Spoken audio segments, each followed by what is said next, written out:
Dan sejauh ini memang semenjak adanya corona, memang yang datang itu sedikit, bisa turun sampai 90%. Oh, Ya, berarti cukup besar ya? ya cukup besar. Yang datang ke sini memang cukup. Tapi delivery jalan? Nah, delivery naik 300%. Oh, artinya justru semakin cepat. Justru perputaran semakin Apa cepat. namanya, perputaran secara ekonomi ya? Betul. Dari kebutuhan konsumsi masyarakat setempat. Sekitar.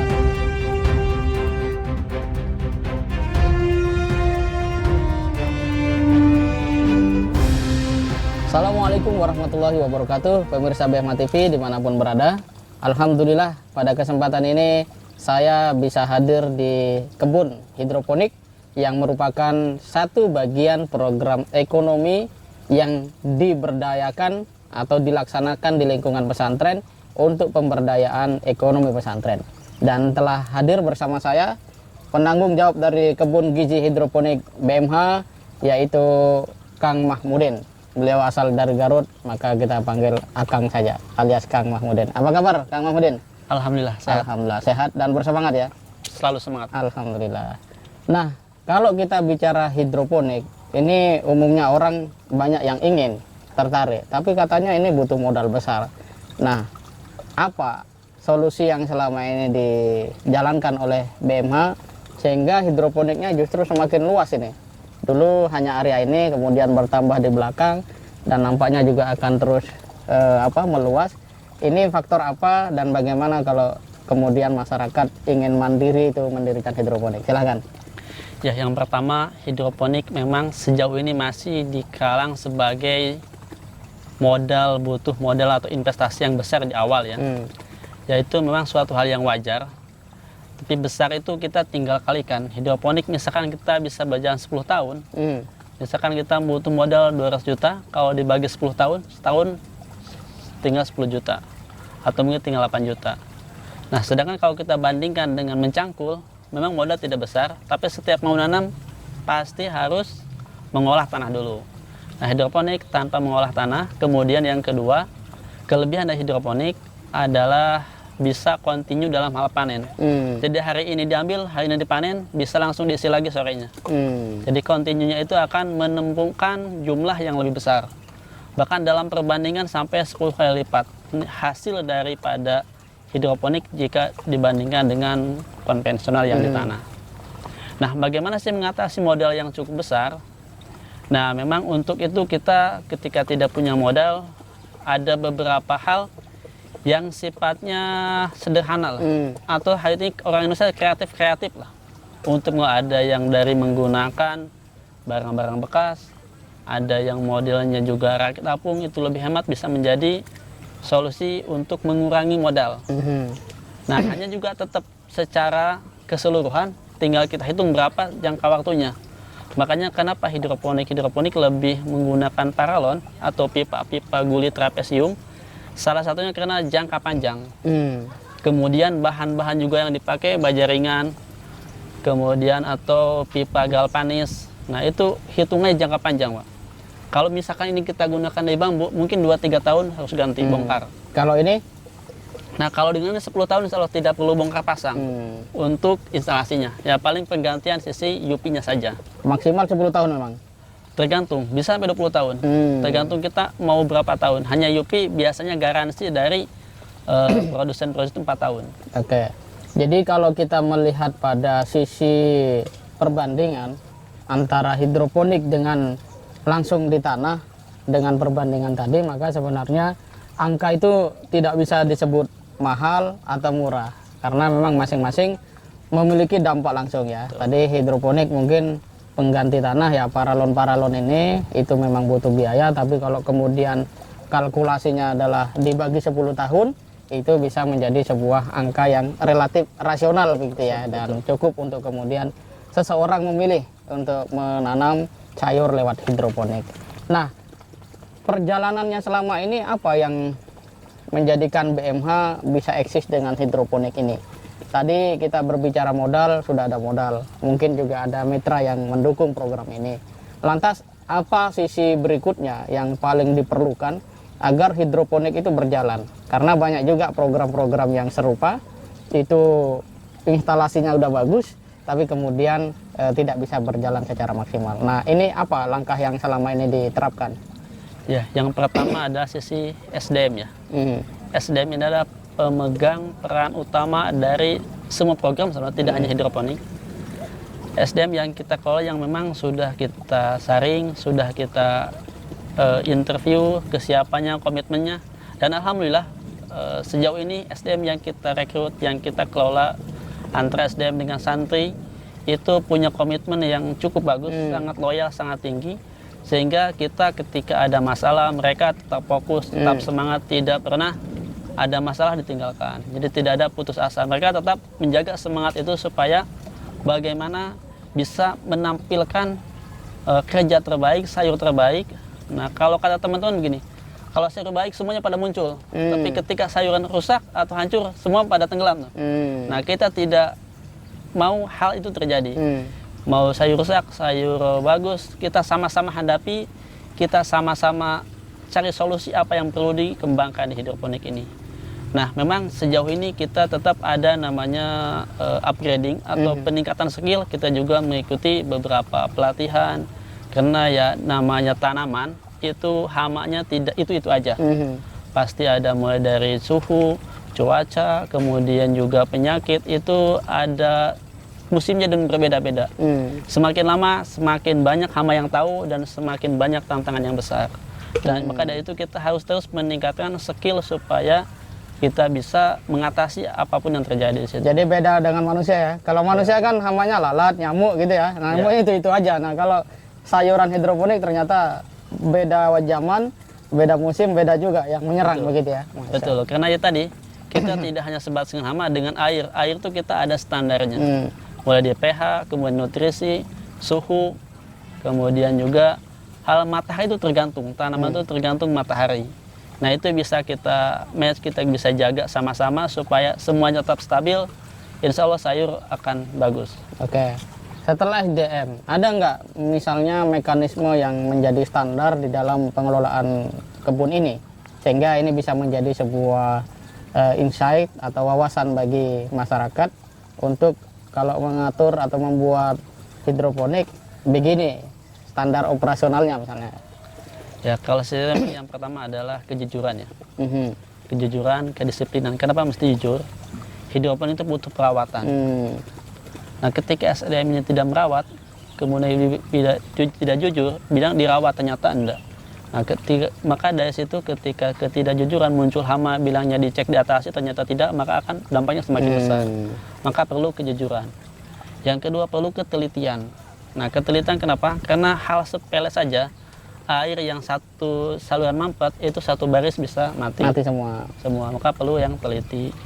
Nah, kemudian juga perlu namanya ketekunan, ya, karena tekun juga di sini kita merawat tanaman yang ya mudah layu, yang mudah mati. Satu hari kena air dia mati. Nah, makanya perlu ditekuni, ada penyakit, ada ulet, ada hama, kita satu-satu daunnya dibuang, ada yang bolong, kita ya kalau kata orang walaupun hidroponik itu simpel, mudah, tapi tidak semudah membalikan tangan begitu nanam untung. Berarti hidroponik ini atau sayuran di hidroponik ini seperti anak mami gitu ya. Harus betul-betul diperhatikan. Loh, kalau kemudian orang mau istilahnya membuat hidroponik untuk refreshing gitu ya, yang memang mereka di rumah hanya Sabtu dan Ahad, Sabtu Minggu begitu, mungkin nggak mereka dengan syarat tadi itu? Hidroponik itu yang pertama adalah sisi pengelolaan tadi ya, bukan berarti harus ditungguin. Tapi kita harus tahu dari sisi sayur ini butuhnya apa, ngerawatnya jam berapa. Nah, yang pertama kita bisa pastikan pertama saluran air itu tetap nyala, jadi kita tidak mesti tiap jam dicek. Yang berarti sistem harus ditetapkan ya, diperkuat kontrolnya. Betul. Gitu ya, baik. Ya, kalau SDM-nya tadi satu orang di rumah ya mungkin tanamannya juga tidak banyak. Kalau skala hobi ya paling 100 lubang, tidak serumit dengan yang untuk hidroponik yang ada di sini berapa tenaga yang menjalankannya? Kita ada 2 orang yang full, jadi setiap hari memang dia dari pagi sampai sore mengerjakan di sini dan juga dibantu dengan 2 orang mahasiswa. Jadi 4 orang ya? 4 orang, baik. Dengan perjalanan yang sudah hampir 1 tahun lebih atau 1 tahun lebih ya? 1 tahun lebih. 1 tahun lebih ini tentu sudah mulai dikenal masyarakat. Tuh. Nah, kabarnya banyak juga yang kemudian ibu-ibu pagi-pagi sambil ngantar sekolah anaknya mampir ke sini belanja sayur gitu kan. Betul. Sebagian katanya ada yang tidak bisa makan sayur, begitu dapat sayur dari hidroponik ini langsung seneng dan minta supaya setiap hari beli. Nah ini sejauh mana hidroponik ini telah menjadi konsumsi masyarakat di sekitar lokasi pesantren Hidayatullah Depok ini? Ya, kalau secara konsumsi memang hidroponik punya kelebihannya. Mulai dari sisi rasa, kemudian dari sisi kebersihan, masih fresh, sehingga otomatis dari sisi rasa, kemudian dari sisi cara masak semuanya akan jauh lebih mudah. Termasuk tampilannya ya. Termasuk jadi tampilannya juga segar. lebih segar. Karena kita bisa ketik langsung ke sini bisa, mau delivery juga pesan online kita siap antar. Nah, dan sejauh ini memang semenjak adanya corona, memang yang datang itu sedikit, bisa turun sampai 90%. Oh, ya, berarti tapi, cukup besar ya? Ya, cukup besar. Yang datang ke sini memang cukup. Tapi delivery jalan? Nah, delivery naik 300%. Oh, artinya justru semakin cepat. Justru semakin cepat. Perputaran secara ekonomi ya. Betul. Dari kebutuhan konsumsi masyarakat setempat, betul. sekitar ya. Luar biasa. Jadi naik 300%. Iya. Nah, itu keuntungannya sejauh mana atau seberapa besar dan kontribusinya bagi katakan pengembangan ekonomi pesantren itu? Ya, dari sisi ini kita cukup meningkatkan sisi SDM ya. Di pesantren ini juga sudah banyak masyarakat yang bisa atau punya hidroponik belajar dari sini. Mungkin lebih dari 10 orang yang belajar ataupun yang sifatnya mengetahui menjadi referensi warga sekitar perumahan-perumahan yang ingin membuat hidroponik, atau ingin ya paling nggak sebatas tahu saja bagaimana hidroponik, itu cukup besar antusiasnya. Nah, salah satunya kita juga sudah punya tim yang saat ini sudah cukup klop ya. Untuk sisi perawatan, kemudian sisi maintenance, kemudian sisi bagaimana mengemas, kita sudah belajar ke situ. Nah, masyarakat di pesantren, masyarakat dan pesantren di sini pun mendapatkan sayur yang secara tampilan, secara rasa itu kualitasnya, mutunya sangat baik. Ini saya juga mendengar bahwa hidroponik sudah banyak mendapat kunjungan ya dari berbagai pihak, bahkan dari Bank Indonesia, kalau tidak salah dari Kaltim ya waktu itu, yang datang ke sini untuk melihat, mungkin juga belajar begitu ya, mengambil poin-poin yang bisa ditanamkan di tempat mereka masing-masing. Nah, sejauh ini dengan banyaknya masyarakat ataupun lembaga yang berkunjung ke kebun giji hidroponik PMH ini, menurut Kang Mahmudin, apa yang menjadi nilai lebih dari hidroponik ini dan bagaimana kesan mereka semua terhadap kebun ini? Ya, yang pertama nilai lebih ya. Yang pertama lah, kan kita posnya di pesantren, Pak. Kita posisi memberikan pemberdayaan di pesantren dengan nilai yang cukup besar. Kemudian juga punya daya tarik yang cukup besar. Dan juga ini di hidroponik tantangannya sih awalnya cukup besar. Yang pertama memang modal besar, kita juga dari nol. Kita harus bagaimana mengelola kebun, manajemen mengelola kebun yang sebesar ini skala komersil dengan tanpa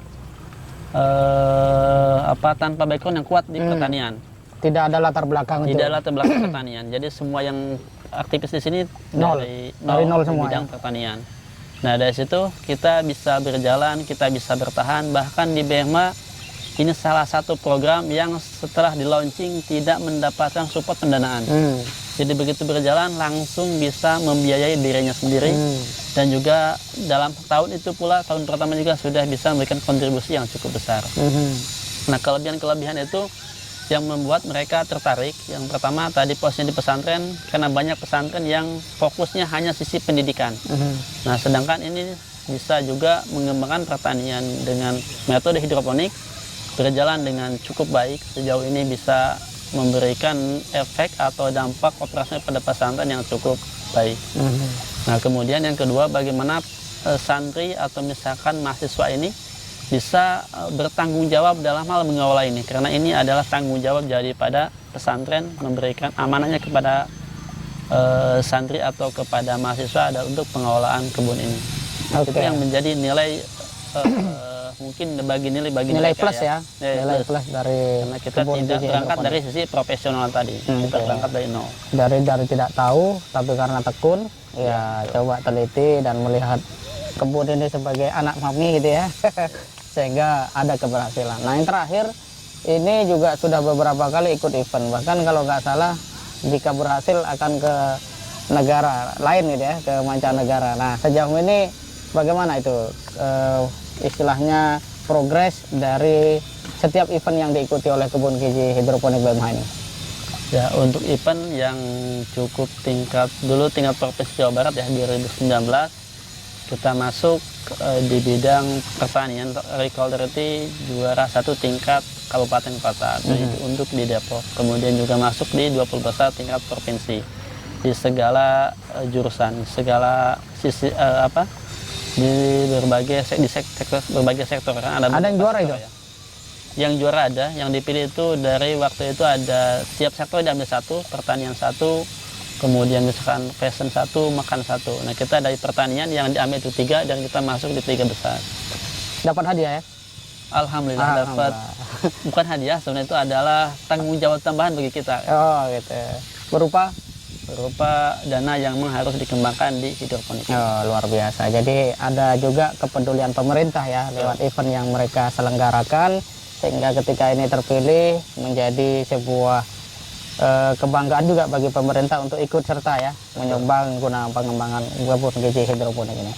Langkah selanjutnya apa yang kira-kira akan dilakukan oleh kebun gizi ini kiranya bisa menjadi sebuah model ketahanan pangan di banyak tempat? Ya kita sudah ingin mengembangkan, sekarang sudah dikembangkan sih, mulai dari sisi peningkatkan value dari sayuran ini. Ada yang sudah dibuat jus, kemudian juga kita mengkapitalisasi dari sisi sumber atau bahan baku hidroponik, mulai dari benih, rokul, nutrisi, kita sudah bisa mengembangkan sendiri. Nutrisi kita sudah bisa, mandiri ya, banyak hal ya, siklus yang dijalankan secara mandiri. betul, sudah mulai dari nutrisi kita sudah bisa bikin sendiri. Alhamdulillah tadi dengan ketekunan tadi, dengan berbagai latar, berbagai uji coba, kita sudah bisa menggunakan nutrisi sendiri dan hasilnya juga di kebun kita cukup memuaskan. Wah mantap. Nah kemudian juga kita ke depan akan menyediakan berbagai perlengkapan sisi hidroponik karena adanya permintaan sih, baik dari masyarakat ataupun dari dunia maya yang menanyakan saya di mana bisa mendapatkan baik sinetpot, kemudian benih, nutrisi. Nah berkira dari situ maka kita akan kembangkan nutrisi yang kita buat nanti mulai dari kemasan 1 liter, 5 liter sampai 30 liter. Kemudian juga benih kita sudah mencoba dengan membuat outlet atau toko perlengkapan hidroponik sudah kita buka, nanti bisa dikunjungi. Kemudian juga ada sisi olahannya, kita ada jus sayur, jus pakcoy dengan ada berbagai macam varian rasa. Ini itu yang akan kita kembangkan ke depan. Ya, baik, luar biasa. Jadi berawal dan berangkat dari sebuah kebun, banyak nilai positif, ya, daya ungkit yang diberikan oleh BMH untuk kemandirian pesantren, bahkan pengembangan ilmu, pengetahuan, dan pengalaman bagi para santri. Poin-poin yang sangat penting untuk kemudian kita catat saat ini adalah bahwa ketekunan, kejujuran, kemudian kedisiplinan merupakan kunci utama. Andai pun orang tidak mengetahui atau tidak memiliki latar belakang pertanian, bahkan dia nol sekalipun, dengan 3 tadi, kejujuran, kedisiplinan, ketekunan, dia akan bisa mencapai pemahaman, pengetahuan, pengalaman, hingga keahlian di dalam mengelola kebun hidroponik. Dan ini sudah menjadi salah satu bukti bahwa 3 hal tadi yang merupakan kunci dasar sukses betul-betul dapat diwujudkan. Yang terakhir, kebun gizi hidroponik ini bukan sekedar menjadi sesuatu yang mahal modalnya, tetapi juga memberikan dampak yang begitu luas bagi kehidupan pesantren itu sendiri. Dan kebun gizi hidroponik ini telah menarik minat, dia menjadi magnet power bagi mereka yang peduli pada ketahanan pangan, isu kemandirian pesantren, termasuk di dalamnya pengembangan ekonomi umat Islam. Pemirsa BMH TV dimanapun berada, tentu saja ini adalah wujud sinergi dan kepedulian seluruh kaum muslimin melalui BMH, diantaranya melalui program ekonomi yang diwujudkan. Satu diantaranya adalah kebun gizi hidroponik BMH. Semua ini merupakan keberhasilan kita semua.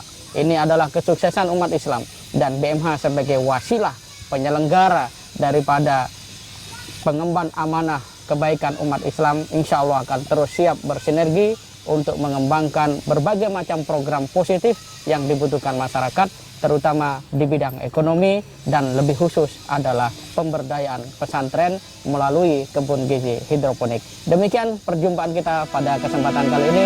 Semoga bermanfaat. Assalamualaikum warahmatullahi wabarakatuh.